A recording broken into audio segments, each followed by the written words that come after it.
এমন এক নবী যাকে স্বয়ং আল্লাহ তাআলা খলিলুল্লাহ অর্থাৎ আল্লাহর বন্ধু ডেকেছেন। তিনি জন্মেছিলেন মূর্তি পূজার অন্ধকারে, অথচ আলো ছড়িয়েছেন তাওহীদের। তার জীবনে ছিল সংগ্রাম, আগুনের পরীক্ষা, ঘরবাড়ি ছেড়ে হিজরত, সন্তানকে আল্লাহর পথে কুরবানির প্রস্তুতি। চলুন আজকে শোনা যাক হযরত ইব্রাহিম আলাইহিস সালামের জীবনের অলৌকিক ঘটনা। ইব্রাহিম আলাইহিস সালাম ছোটবেলা থেকেই প্রশ্ন করতেন, কেন মানুষ এই কাঠপাথরের মূর্তির সামনে মাথা নত করে? এরা তো নিজেরাও কিছু করতে পারে না। একদিন তিনি আকাশের দিকে তাকালেন। রাতের আকাশে জ্বলজ্বল করছে একটি তারা। তিনি ভাবলেন, হয়তো এটাই আমার রব। কিন্তু তারাটি ডুবে গেল। এরপর একটি চাঁদ উঠল। বললেন, এটাই আমার রব, কিন্তু সেটিও হারিয়ে গেল। সূর্য উঠল, তখনও তিনি একই ভাবলেন, কিন্তু সূর্যও ডুবে গেল। তখন তিনি বুঝতে পারলেন, সৃষ্টি নয়, স্রষ্টাই আমাদের রব। তার জাতি মূর্তির উপাসনা করত।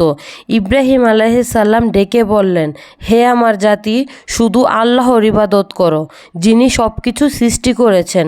কিন্তু মানুষ শোনেনি। একদিন তিনি মূর্তিগুলো সব ভেঙে দিলেন। সব ভেঙে একটি বড় মূর্তির গলায় কুড়াল ঝুলিয়ে রাখলেন। জাতি ক্ষুব্ধ হয়ে বলল, হে ইব্রাহিম, এগুলো কে ভাঙল? তিনি বললেন, তোমাদের বড় মূর্তি ভেঙেছে, তাকে জিজ্ঞাসা করো। তারা সবাই চুপ হয়ে গেল, কারণ মূর্তি তো আর কথা বলতে পারে না। কিন্তু তারা সত্য স্বীকার না করে রেগে গেল। বলে উঠল, ইব্রাহিমকে আগুনে নিক্ষেপ করো। বিরাট আগুন জ্বালানো হলো। মানুষ বলল, তাকে নিক্ষেপ করো।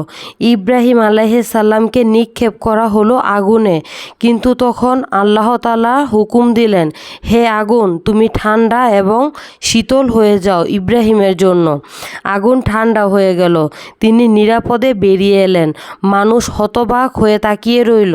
এই ঘটনার পর ইব্রাহিম আলাইহিস সালাম নিজের জন্মভূমি ছেড়ে চলে গেলেন। তার সঙ্গী ছিল তার স্ত্রী। তিনি বিভিন্ন দেশে ঘুরে ঘুরে মানুষকে এক আল্লাহর ইবাদতের দিকে ডাকতে লাগলেন। তার পুরো জীবনই কেটে গেল ইসলামের দাওয়াত আর সংগ্রামের মাধ্যমে।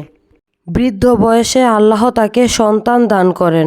প্রথমে জন্ম নিলেন ইসমাইল আলাইহিস সালাম, পরে ইসহাক আলাইহিস সালাম। ইব্রাহিম আলাইহিস সালাম আল্লাহর আদেশে স্ত্রী হাজেরা আলাইহিস সালাম ও শিশু ইসমাইলকে নিয়ে গেলেন মক্কার এক নির্জন উপত্যকায়। চারিদিকে কিছু নেই, না পানি, না গাছ, না ফসল। তিনি দোয়া করলেন, হে আমার প্রতিপালক, আমি আমার সন্তানকে এমন এক উপত্যকায় স্থাপন করেছি যেখানে কোনো ফসল জন্মায় না, যাতে তারা নামাজ কায়েম করতে পারে। হাজেরা আলাইহিস সালাম একা রইলেন। পানি শেষ হয়ে গেল। তৃষ্ণার্ত ইসমাইল আলাইহিস সালাম কাঁদতে লাগলেন। হাজেরা ছুটলেন পাহাড় থেকে পাহাড়ে, সাফা থেকে মারোয়া, মারোয়া থেকে সাফা। আল্লাহর রহমতে ইসমাইল আলাইহিস সালামের পায়ের নিচ থেকে ফুটে উঠল পানি। এটাই হলো জমজম কূপ, যা আজও প্রবাহিত হচ্ছে মক্কায়।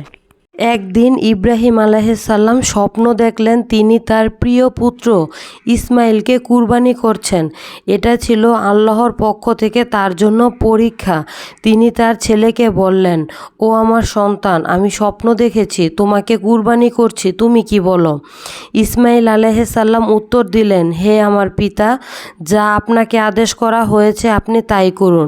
ইনশাআল্লাহ আমাকে ধৈর্যশীলদের অন্তর্ভুক্ত পাবেন। পিতা পুত্র প্রস্তুত হলেন।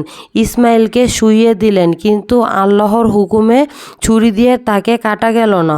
অবশেষে আল্লাহ একটি দুম্বা পাঠালেন আর বললেন, হে ইব্রাহিম, তুমি স্বপ্ন পূর্ণ করেছ। এভাবেই কুরবানির মহান শিক্ষা দুনিয়া জুড়ে ছড়িয়ে গেল।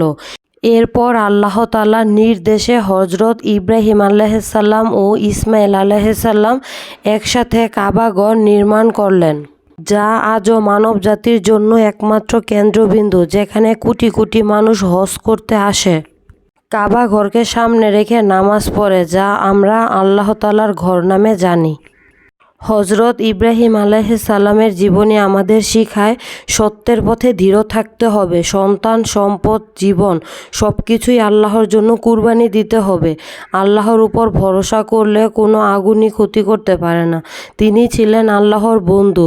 যে জাতি তার শিক্ষা অনুসরণ করে, তারা কখনো পথ হারায় না। ভিডিওটি ভালো লাগলে পেজটি ফলো দিয়ে সবাই পাশে থাকবেন।